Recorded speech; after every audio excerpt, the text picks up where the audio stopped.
Welcome back to our channel. In this video we are going to discuss about the what is mean by overloading in electricity. This is a very important topic in the class 10. That's why you have to watch the video without skip up to last. And in this video you are going to learn about the overloading and how we can prevent the overloading. Let's go for that.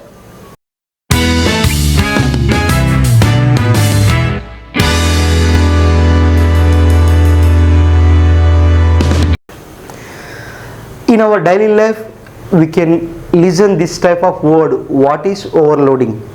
For example, one vehicle it is there, its capacity is, for example here 7-seater auto it is there.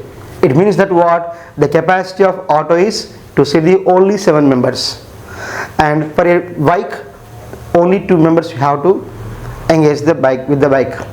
So here there is some limitation is there for everything. Even though, for example, one boy it is there, he was capable to eat the only one biryani, but he was trying to eat the 2 biryani simultaneously. Then what happened? He will get some digestive problems. In the same manner, for electric wires also there is some capacity it is there. They can allow the up to the current up to some limit only.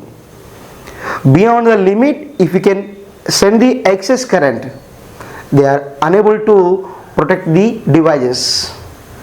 The electric lines will take the more current than the what the capacity of them. Then only this overloading is occur. Simply we have to say that the more current is passing through the wires in our house more than the capacity of the wires, then overloading is occur. Due to the overloading in the wires, sparkles will occur and the wires are going to be gets heated and they can be melt. Due to that, the devices which are in our house, the appliances which are in the parallel combination in our house, they are all going to be damaged due to the overloading. Then how we can prevent that, and we will discuss the overloading in detail. We have one diagram, it is there. It will clearly explains about the what happening in the overloading issue. So dear students, here I am showing that this is the 240 volts. Generally in our houses, from the electric lines we will get the 240 volts from the electric lines. Due to the 240 volts, the capacity of the current is from 5 amperes to the 20 amperes. So in our houses the maximum current is 20 amperes and minimum current is 5 amperes. So for example here, if the current is coming into our house, if it is more than the 20 amperes, then obviously the overloading will occur. So what it is happening, let's see clearly. So dear students, here it is the 240 volts, we are getting this one from the main 240 volts, and here in our house devices like this, they are current in the parallel. Heater, fan, bulb, fridge, TV are there. The capacity to maintain the TV is properly 6 amperes current is required. To operate the fridge comfortably 8 amperes current is required. For bulb 2 amperes required. For fan 4 amperes required. And here heat treat is also there, some current is required. In this diagram what you observed, all are given in the parallel combination. That's why combination potential is constant. In parallel combination potential is constant. That's why children here the potential across the every device is same. It means that up to 5 amperes to here 20 amperes will take from the main. So here just look here now. What I am going to say, for TV 6 amperes, fridge 8 amperes, bulb 2 amperes, and it is 4. Now we can count the according to the Kirchhoff law. So how much current is entering into the circuit? 20 amperes. If it is a junction, if you can take it is a junction. Now the current is splits into so many paths. Okay, so here simply the current enter into the junction is how much? It is 20 amperes, and that should be equals to what? Here the 20 amperes it is getting from the main. You can add them. 6 plus 8 plus 2 plus 4. 6 plus 8 plus 2 plus 4. Then 14, 16, 20. That's why here the amount of current should be equals to the amount of current taken by the all devices. Clear? Now we can observe here in this one, fan, bulb, fridge and TV all are now working mode. Why? Because in this diagram we are showing that it is a closed circuit.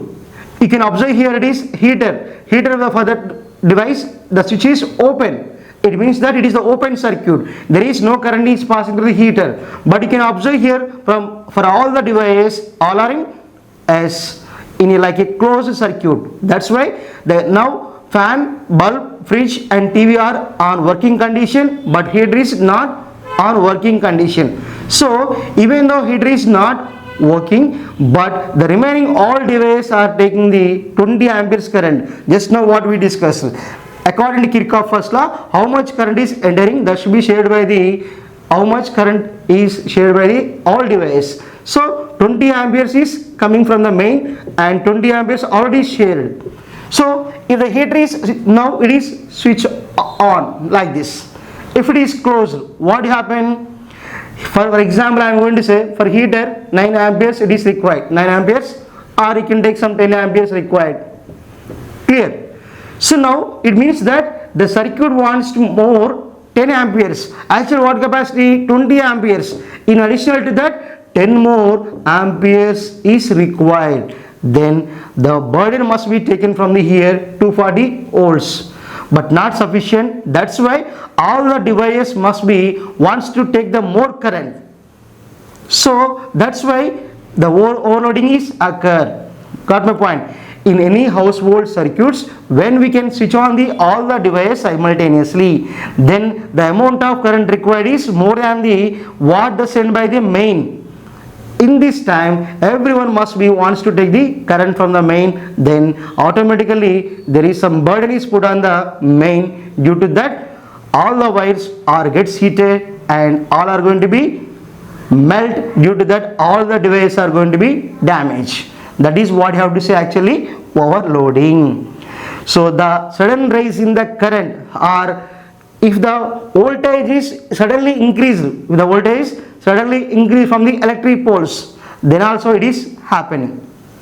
When more devices are working simultaneously, then overloading is occur. At the same time, when the sudden rise in the voltage from the outside, then also it will happen, the device will take the more current. Actually the capacity of TV is 6 amperes. Then when there is sudden rise in the current sent by the main, for example I am going to say 30 amperes, then obviously when we have 20 amperes, they should be shared like this, 6 plus 8 plus 2 4 like this. When 30 amperes is coming, then also the current is split into the so many parts. Then the amount of current taken by the every device should be more than the actually what they required. So actually for TV 6 amperes required. When 30 amperes is coming, it will take more current. Then obviously it is going to be damaged. So that's why this is the reason for children what is meant by overloading. Clear? When all the devices are simultaneously working condition, the device wants to take the more current. Due to that, the more burden is on the 240 volts, then the main will wants to take the more current from the outside, from the electric poles. Then the electric load is overloading is takes place. Then how we can control this overload? Let's discuss how we can prevent the overloading and how we can save our devices in our house due to the overloading. The simple solution is there by using some fuse. When a low melting metal can be used as the fuse, then we can prevent all the devices from the overloading of electricity. Let's see in detail. So this is the symbol of fuse. It is the fuse. When a fuse of low melting point is used, then we can save all the device from the overload. Here children, what is mean by melting point? What is mean by melting point? The substance is changes from solid to liquid, solid to liquid at particular one temperature, at particular one temperature, that is what you have to say melting point. For which temperature the material is going to be changed from solid to liquid is called as the melting point. So that's why we can choose a metal that is having the low melting point. That means for less temperature only the wire is going to be gets heated and that can be melt. That is the reason why we can choose the low melting metal, can be low melting point metal can be taken as the fuse. Okay, let's come into the point. Here this is the now fuse and we are showing that 20 amperes current from 240 volts, the electric lines which are supplying the current. There are two lines are there, in between them how much voltage it is there, 240 volts, and they will send the 20 amperes current. When the excess current is coming from the wires more than the 20 amperes, more than the 20 amperes, then the fuse is going to be gets heated. When it gets heated, obviously for increase in temperature, for less temperature only it is gets heated and melt. Once it can melt, the circuit is going to be, it is like a open circuit, open circuit. When the circuit is open, there is no current in the circuit, then all the devices are safe. So this is the main purpose of using of fuse in any electric circuits. And one more thing you have to remember, this maximum current 20 amperes, it is for houses only. It is variable for the houses and factories. For agriculture purpose the value of maximum current is going to be changes. Okay, dear students, if you can understand this topic, please like the video, share the video and subscribe my channel and support our channel to get all the videos. Okay, thank you for watching.